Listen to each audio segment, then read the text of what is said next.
Welcome back. Lisa Chambers has stayed with us, but we're also joined by Eoghan Corry, editor of Air and Travel magazine, because today we got this new green list. A couple of countries added to it, a few taken off. What's the significance of that? The significance is that we were told 48 hours ago we were aligning with the European Union. Maybe that will happen October the 13th, but all the signs are now that we are going to be cherry-picking bits of European policy and continuing the same policy as we had before, which is shambolic. I mean, the original green list had countries with no airports on it. We now have 7 countries on our green list, 2 very significant ones, Germany and Poland, but the other 5 are not the sort of places people are travelling in numbers to. And we have 112 flights leaving Dublin Airport tomorrow. We've got a flight to Corfu with people who are now on their way out, going to have to self-quarantine on their return. The arbitrariness of all of this is not confined to travel, but the impact of having an arbitrary policy on international travel is far greater than on any other. But maybe this is a policy that effectively is telling people don't fly out of the country and don't fly into the country. We want to try and keep the numbers down and we don't want to import the virus. Does that not make public health sense? It would make public health sense if travel was what was driving the rise in cases. All through history, the first thing that's done when people run around with torches and pitchforks is stop travel, pull up the drawbridge. It doesn't stop the virus getting through. It didn't in the 1830s. It doesn't now. What it does then is what we've seen is travel almost presenting as the obvious cause of the virus when it's not. It's 1.6% of the cases, but it's because it's so in our face. We know the airport is there, people moving on and off the island. Everybody sort of says we have this invisible enemy we're trying to fight. We turn on travel to do that. And it's what the academics would call the availability factor.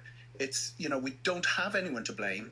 And travel was what people blamed, and wrongly. And Lisa, at what economic cost, given hundreds of thousands of jobs connected to aviation and further into the whole hospitality and tourist sector? Yeah, I mean, it affects aviation and tourism, but even beyond that, I mean, if you are an international company looking to locate here and you're worried about supply chains, it might impact on those decisions as well. So there are more implications than just travel and tourism, but I would prefer to see us move towards aligning with the EU.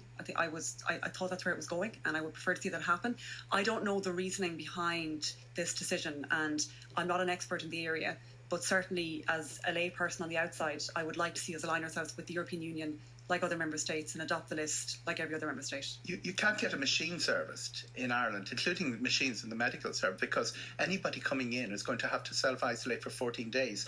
Now, a gang of lads going away and coming back would probably do that, but an insured employee of a company, a business person, will not be coming over to do business. So while we're running around saying, let's do everything we can to get rid of this, and then turning on travel with, as if this is the cause, because the European CDC have been tracking since they've started reopening. This is the reopening phase. We're late joining it. It started in May. June 15th was borders down.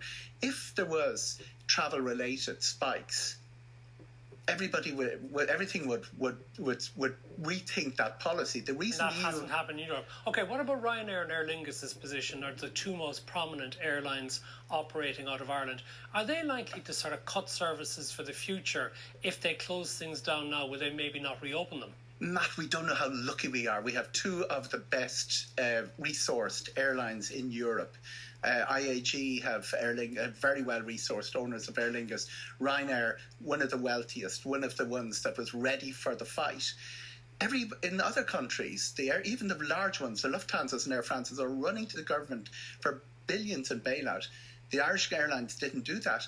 But what happened to them in response was quite interesting. They were said, we're not going to curtail your traffic. We continue to fly, but we're going to tell passengers not to fly. Lisa's local airport in Knock had someone coming off with an aircraft landing with 2 passengers on it.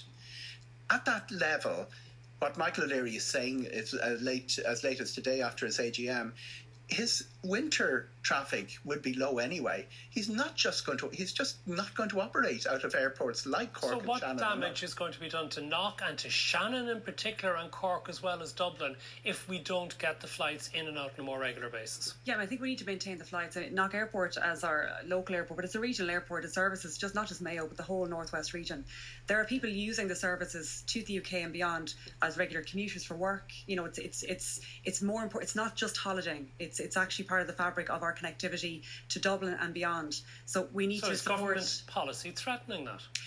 I think the pandemic is threatening that, and again, it's a reaction to the pandemic. That's where the government policy is, and as has been pointed out by Eoghan, we are different, and you pointed out yourself to the European Union. Yeah, no, I accept that, and again, I want to see us move towards the European Union list. I don't know the reason behind that decision. I have to trust, and I believe that they're doing it in the best interest of public health, because that's why every decision has been taken. But certainly, Ryanair today is saying that flights from Cork and Shannon will move to Dublin, that they're going to just desist from actually operating. That's really worrying.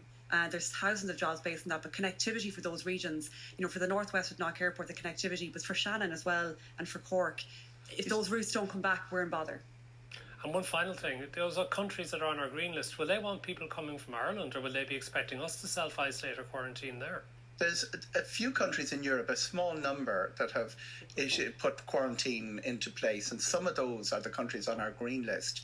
Some of the countries, the way the European Union saw this and are planning this was no self-isolation for amber. We're treating amber and red as the same colour. That's the big thing that went wrong today. I don't know whether this will change on October the 13th, but we have made the big soundbite of aligning ourselves with Europe and continued on a policy which had crippled our inbound industry. Our season was written off completely because we had a policy all through summer saying foreigners are not welcome in Ireland, and there was no reason to do that. Eoghan Corry and Lisa Chambers, thank you both very much. Thanks very much for watching, and have a very good night.